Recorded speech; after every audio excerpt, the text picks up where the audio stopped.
Tuna kuku aina ya Cornish. Cornish kutoka Ujerumani. Hao ndio kuku ambao ni wakubwa, wana kilo nyingi sana. Jogoo ana kilo 7 mpaka 8. Mpaka 8. Ni kuku ambaye anafugika mazingira kama ya kienyeji kabisa. Na anakuwa haraka na yuko strong sana. Ni kuku wapi ambao tunaoingiza sokoni Cornish. Nyinyi ndio wa kwanza kabisa na watu wa kwanza kuingiza Tanzania hapo. Ndio Cornish wa kwanza kabisa kuwaingiza. Kuku moja kama unaenda shilingi ngapi? Kwa majogoo ya Cornish kama haya tunayauza shilingi 500,000.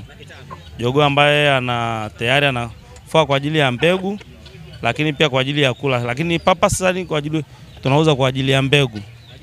Kwa hiyo huyu hapa ana uwezo wa kuzalisha kwa kuku wetu wa kawaida ambao tumewazoea wa kienyeji. Lengo hasa ukimchukua kwenda kupandisha na kuku wako wa kienyeji, kwa sababu Cornish ni kuku strong sana, ni kuku anayekuwa vizuri, anakuwa haraka na nyama nyingi. Kwa hiyo ukimchukua jogoo kama huyu ukaenda kuweka kwenye kuku wako wa kienyeji, una uwezo wa kupata product ya katikati hapo nzuri sana.